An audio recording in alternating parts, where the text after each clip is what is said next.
I have seen the same strength, the resilience, the optimism that defined New Yorkers 250 years ago. Governor Kathy Hochul delivers her State of the State address and makes her case for another 4 years in office. You're watching Newsday TV. Thanks for joining us.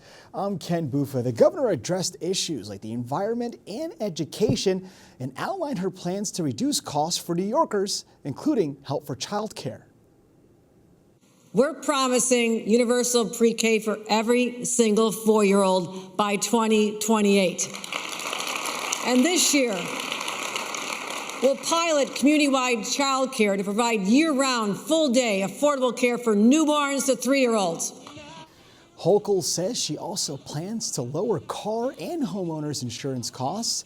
She's hoping to hold on to the governor's seat this November.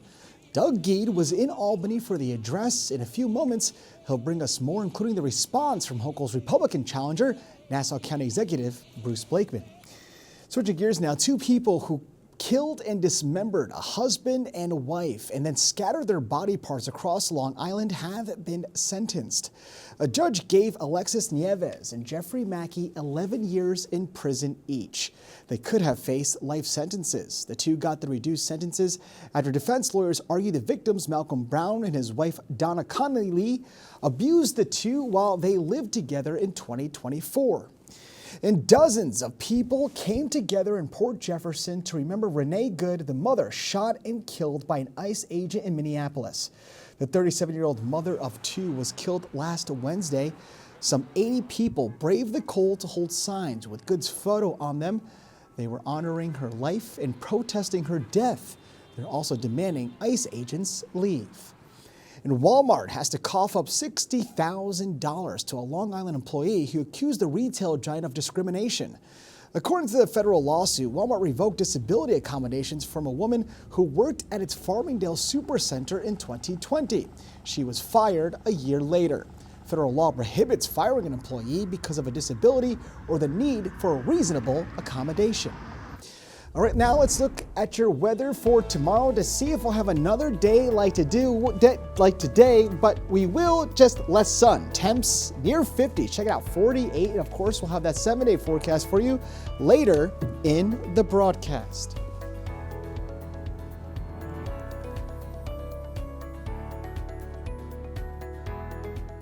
The cost of living, the environment, and education. Governor Kathy Hochul hit hard on those topics during today's State of the State address in Albany. Doug Geed was there. The State of the State in New York is strong. It seems to be the new political buzzword, affordability. And Governor Hochul says that's what she's focusing on this year, trying to make life for New Yorkers a little less expensive. We're promising universal pre-K for every single 4-year-old by 2028. That proposal drew a standing ovation from the crowd and praise from many legislators. Long Island has the lowest amount of pre-K slots. It's a hunger game. It's a lottery. People literally have to fight in order to get a pre-K slot on Long Island. And so it's exciting that in this budget, we're going to expand it so that it's universal. To help lower car insurance rates, Hochul said the state will launch a new crackdown on fraudulent auto insurance claims, the cost of which are passed on to all drivers. She also pledged help for homeowners who want to make energy-efficient upgrades to help lower their utility costs. On crime, Hochul says she wants to eliminate the growing number of illegal 3D printed guns which cannot be traced. I'm proposing the first in the nation law requiring all 3D printers sold in the state of New York to include software that blocks the printer from creating a gun. And while most of her proposals were met warmly by those in the audience, many Republican lawmakers say her speech was lacking. I wasn't impressed by most of it. I've heard her say the exact same thing before, where she was going to take care of families, lower crime, make sure that New York State was more affordable, and I just haven't seen that happen. One prominent Long Island elected official who didn't go to the speech was Nassau County Executive Bruce Blakeman, Hochul's Republican opponent in the November election, but he had plenty to say about the speech. I thought I was watching a Saturday Night Live skit. You are hurting middle-class families.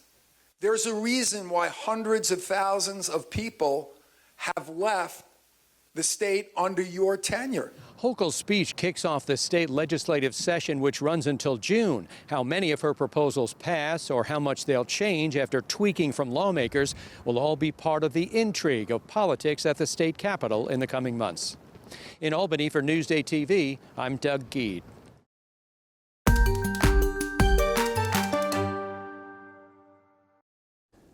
Only in Newsday, new court papers are giving us a closer look at Rex Heuermann's first 24 hours in custody. They include a prisoner log, which noted he appeared calm following his 2023 arrest. Heuermann has denied involvement in the killing of 7 women. His attorneys filed a 178-page motion to keep some of the statements he made to law enforcement out of his trial. They are also challenging the use of DNA. So this motion addressed a number of issues, both on a constitutional and statutory level, really dealing with the issues of suppression, right? Can the government do what they did in this case? They're controverting a Wade, which is an identification that was made in this case by a witness. They're controverting statements allegedly made by the defendant. They are, with regard to the DNA evidence and the abandonment samples, they are not objecting to law enforcement taking the abandonment samples, but they are objecting to the law enforcement withdrawing DNA from those samples. The defense challenges were made in the form of an omnibus motion, which is common in criminal cases and is among the final stages before a case heads to trial. News reporter Grant Parpan tells us more. They're challenging the DNA evidence, and we already had hearings on DNA, right? Well, this is a different approach. This is looking at the constitutionality of taking something out of somebody's garbage, a pizza crust, right? Everybody talks about the pizza crust with Rex Heuermann. His lawyers are challenging, and they say they think they're the first in New York to challenge this, the legality of law enforcement going through someone's garbage and taking water bottles, napkins, things like that, and testing it for DNA. Now, to read more about this story, go to Newsday.com, click Get More below the Newsday TV video box.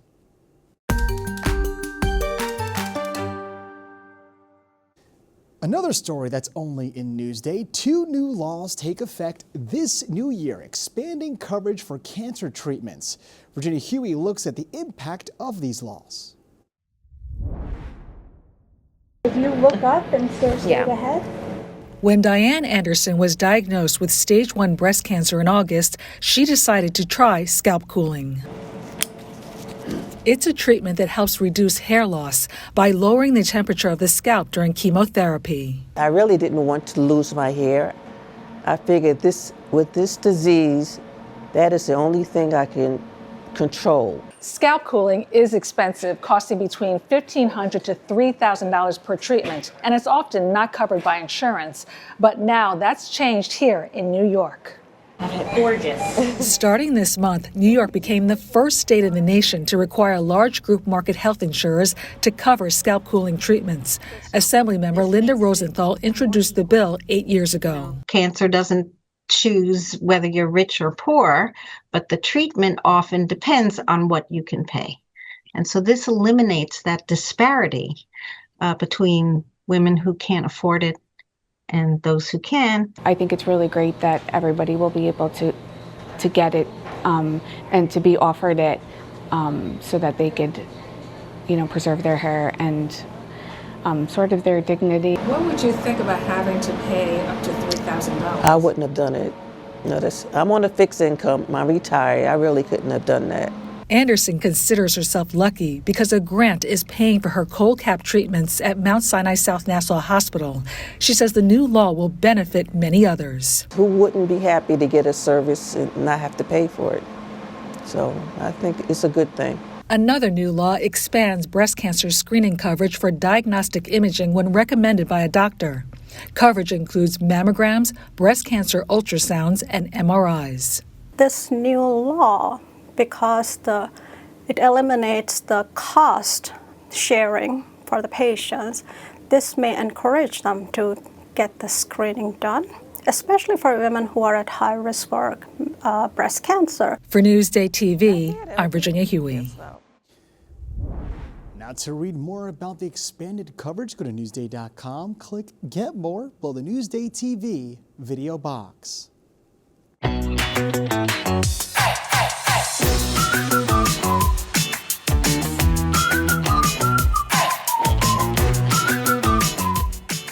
Time to highlight the jobs you do. So let's see what it takes to fix pinball machines.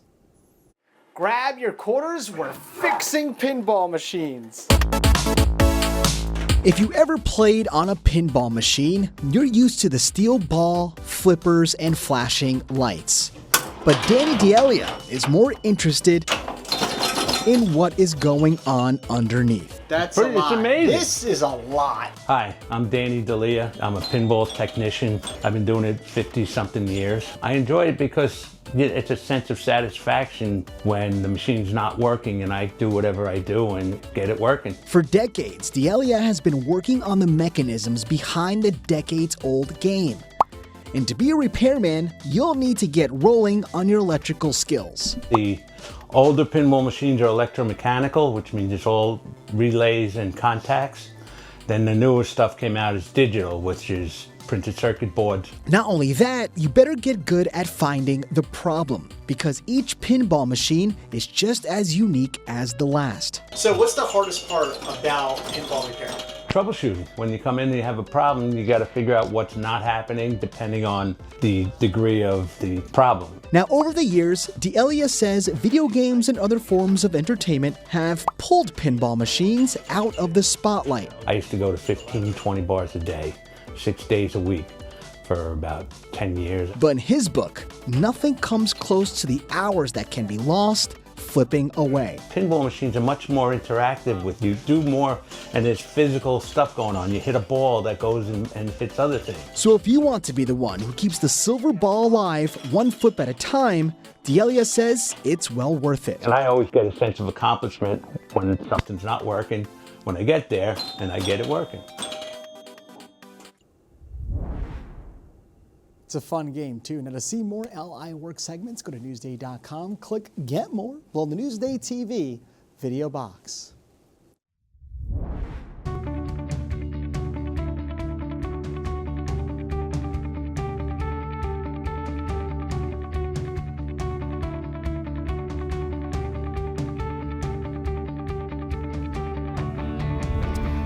All right, let's take a closer look at your 7-day forecast to see if we still have rain this weekend. It looks like we don't. Yes, it has cleared up for Friday, Saturday, and Sunday. Tomorrow is going to be the warmest day of the week with clouds overhead, but we could deal with it. 48 is not bad. Long Island weather is brought to you by PTRC.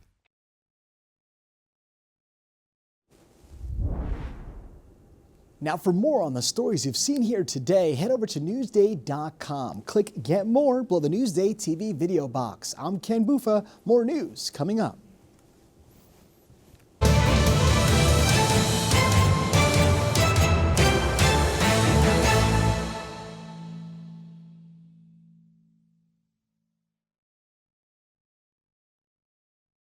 There's more to Long Island than you know when you picture this. Join Macy Eglin for a journey through some of the major moments in Long Island's past through the lens of the Newsday archives. Picture This, available now at Newsday.com/picture this.